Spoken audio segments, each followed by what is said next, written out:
France Info. Le Boa est l'invité de France Info ce matin. Le Boa, c'est le surnom de Guillaume Darcourt. Bonjour. Bonjour. Les fans de poker vous connaissent très bien, les autres un peu moins sans doute. Vous êtes l'un des joueurs professionnels de poker les plus réputés en France, l'un de ceux en tout cas qui ont laissé une trace dans ce sport. C'est ce qu'on dit notamment dans un documentaire qui vous est consacré. Ça s'appelle Le Boa, comme votre surnom. Ça veut dire quoi le Boa? Pourquoi ce surnom? C'est un peu technique. C'est lors de ma première victoire d'un World Poker Tour. Quelques observateurs français ont dit que j'avais maîtrisé la table tel un boa qui étouffait ses adversaires et qui n'ont jamais pu respirer, donc c'est resté. Est-ce que vous avez une image un petit peu de personnage, en tout cas dans l'univers du poker, où vous avez vu notamment des fois avec des cheveux teints en rose, enfin voilà, il y a tout un cérémonial des fois autour de vous? Il paraît, non, c'est pas vraiment un cérémonial, c'est plutôt on va dire une personnalité, une façon de vivre, de liberté. Je considère que les joueurs de poker aujourd'hui sont, même si ça peut paraître un peu étrange, sont des aventuriers libres. Et les cheveux roses, ça a été un moyen de l'exprimer parce que c'est pas facile à porter tous les jours, dans la vie de tous les jours. Et Guillaume Darcourt, vous étiez entrepreneur, je crois, dans votre précédente vie professionnelle. À partir de quel moment on se dit je vais devenir joueur de poker professionnel? Ça s'est imposé par hasard. J'ai découvert le poker très tard, donc il y a une dizaine d'années. Vraiment par hasard, je ne savais absolument pas jouer. J'ai été immédiatement repéré par un site de jeux en ligne qui a décidé de me sponsoriser, donc de me faire participer au circuit international.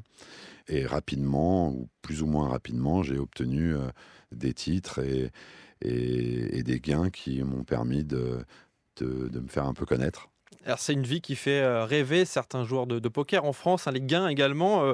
Vous avez gagné près d'1,5 million de dollars de gains, ça en fait rêver beaucoup. Mais est-ce qu'on a vraiment la belle vie quand on joue au poker de façon professionnelle comme ça?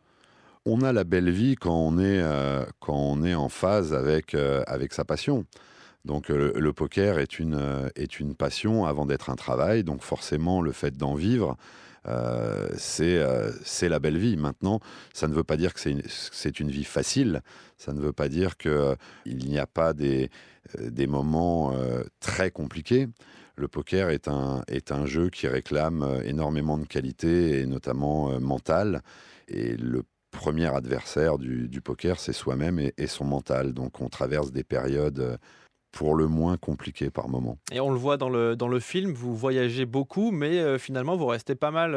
Vous passez de l'aéroport à l'hôtel, vous mangez poker, vous dormez poker, vous jouez au poker. C'est ça, une petite journée de championnat du monde ou de championnat d'Europe, c'est 13 à 15 heures par jour, assis à une table. Donc ça demande, comme je le disais, beaucoup d'efforts et de qualité physique ou mentale, même si physiquement, ce n'est pas une activité très intense. Euh, Quelqu'un a dit que le poker était le sport le plus violent qui se pratiquait assis. Et ça reflète assez bien ce qu'est le poker. Donc une vie de rêve, mais pleine de contraintes et d'astreintes. Il y a pas mal de joueurs qui rêvent aussi un jour d'aller jouer à Las Vegas. On dit que c'est particulier, vous avez testé plusieurs fois. Est-ce que c'est vraiment différent de jouer au poker à Las Vegas? Oui, c'est différent parce qu'il y a une atmosphère, parce que à ce moment-là, notamment pendant les championnats du monde qui durent 1 mois et demi, toute la ville vit poker, parle poker, etc. Donc c'est particulier. Maintenant, Las Vegas est une ville très, très difficile, même si elle fait rêver. Euh, je ne peux que conseiller un séjour à Vegas de 3 4 jours. Après ça, on devient un peu fou. Et nous, on reste 1 mois, 2 mois, 3 mois. C'est dur pour la tête. Est-ce que vous pensez justement parfois à un jour arrêter le poker, passer à autre chose? Est-ce que c'est possible une fois qu'on y a goûté comme ça? Bah écoutez, c'est ce que je pense que Loïc Xans, qui a réalisé ce documentaire, essaye de montrer. C'est quelque chose qui nous prend très régulièrement. Comme je vous l'ai dit, le mental est vraiment le plus important. Et dès que vous avez une baisse de mental, ben forcément, c'est une remise en question permanente. C'est une remise en question profonde. Et les bas peuvent être très bas. Donc, dans ces moments-là, vous ne vous êtes obligé de penser à arrêter, changer de vie. Guillaume Darcourt, votre prochain tournoi, ça va être quoi?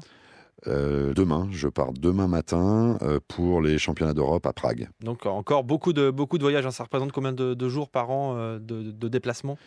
Je suis un peu plus calme cette année. J'ai décidé de lever un peu le pied après avoir fait cette année à 3 semaines et demie de déplacement par mois. Donc c'est beaucoup de kilomètres, c'est environ 120, 130 tournois par an. Eh bien, merci d'avoir consacré un peu de votre temps libre à France Info, d'être venu ce matin nous voir. Guillaume Darcourt, alias Le Boa, c'est le titre du documentaire qui vous est consacré. Les coulisses d'un joueur de poker professionnel, un film de Loïc Zans qu'on peut retrouver gratuitement sur Internet. Ça se trouve très facilement. Merci beaucoup, Guillaume Darcourt, d'être venu nous voir ce matin à France Info. Merci à vous.